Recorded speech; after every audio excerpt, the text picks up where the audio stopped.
Hello once more.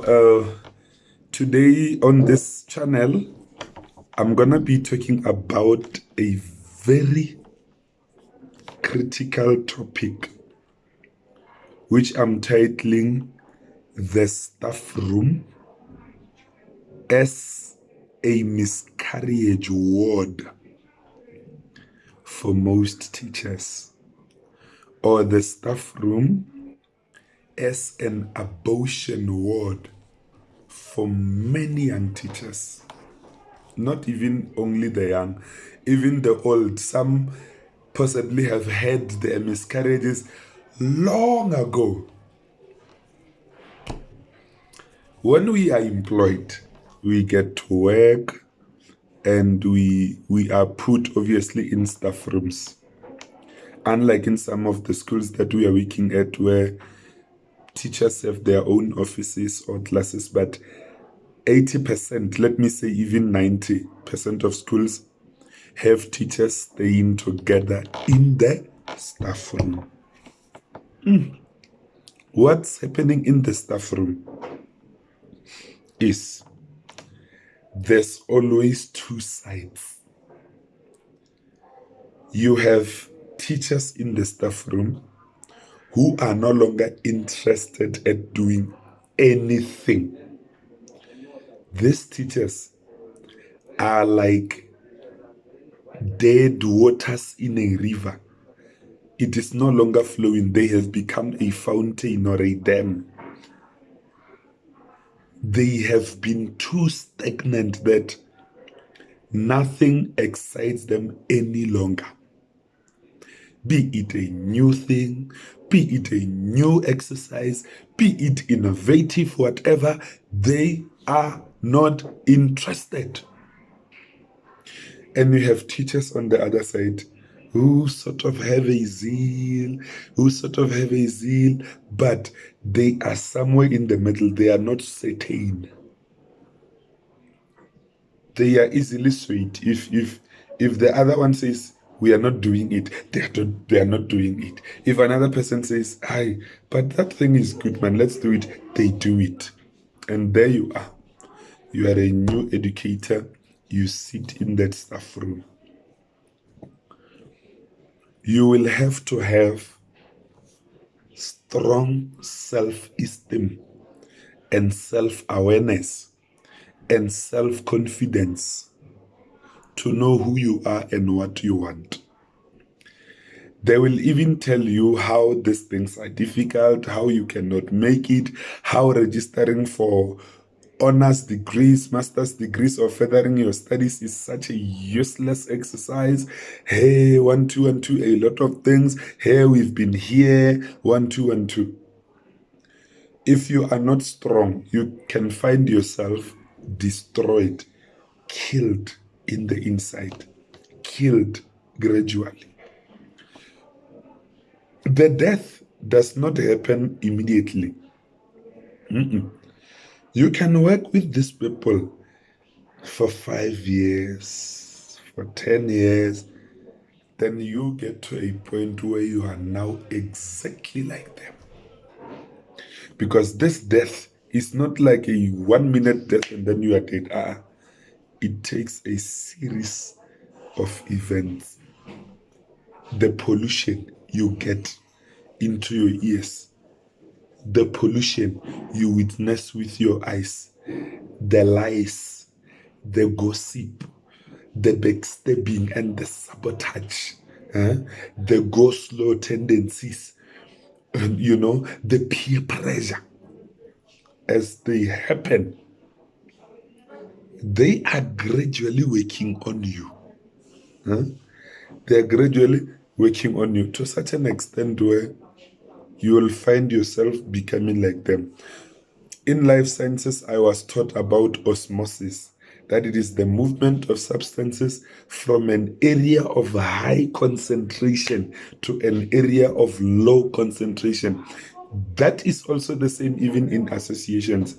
If you find yourself in the company of people who are too much concentrated with negativity, even if you are positive, the constant association and the constant rubbing of shoulders with them will end up making you to be like them. Yeah. And you find a teacher saying, yo, during our days, when we were first employed, we had the zeal, man.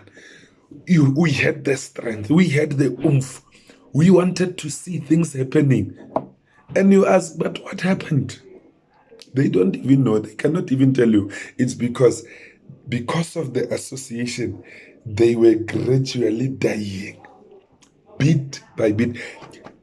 The baby which they were carrying, the baby which was for the better future, was gradually being fed with poison. Poison, bit by bit, slow poison. Then you find yourself one day saying, I'm not going to work. And you don't have a reason, I'm not going. Then you must know that no, the baby is now starting to die. I'm not going. Are you sick? I'm just not going. The baby is starting to die.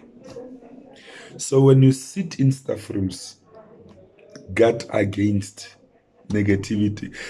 Even some conversations you don't have to engage in. No. You may hear people saying things, deliberating. You don't have to take part in each and every conversation that is taking place in the staff room. Because by virtue of engaging, you may find yourself being compromised. Your standards, your dignity may be compromised because of those engagements. You don't have to say anything. You don't have to comment on everything. No. Because I have also realized personally that, hey, there's too much negativity from colleagues. There's too much negativity from associates. You find that if they speak about work, they speak negativity. When a new thing is suggested, they are quick to dispute it. They are quick to say it's not going to work. It's not going to work. You don't need to be hanging around such people. I'm talking about a person who's having enthusiasm and wants to grow. You can't. And you must hear me very well on this. I'm not saying you must hate people and not associate with people. No, it's okay to love them. Some people you must love them at arm length. Right? Some people you love them at arm length. They should be here. You love them, but they must be far. Because the more they get closer to you, the more they are likely to pollute you. Right? And you must at work have people who are honest. People who will tell you the truth about you. People who tell you the truth about the profession and how it grows and the dynamics thereof. You need people who tell you that, but what we are doing is not applicable. What we are doing is not correct. In as much as we could be working together, but you see this one, it is compromising your standards as a professional. It is compromising your standards as an adult. It is compromising your standards as a person who's aspiring for the best. So staff rooms can be miscarriage wards. Staff rooms can be abortion wards. There are a lot of dead teachers out there, unfortunately. When a person is dead, you even hear with what they say. Their utterances will always be negative. Their utterances will always be not progressive. Then you know that here we've got a problem. So if you want to associate at work, associate with people who will always bring out the best in you. And I want to also highlight it on young teachers. If there are young teachers at your institution, just because you are young, you are not forced to associate with fellow young teachers. If the fellow young teachers are not moving in the direction with which you are moving, it's fine. Love them at arm length. It's good. You don't want to find yourself doing some things or starting to do some things which by your principles are not catered for, just because you want to fit in. There's a lot of peer pressure amongst young educators and other young employees everywhere.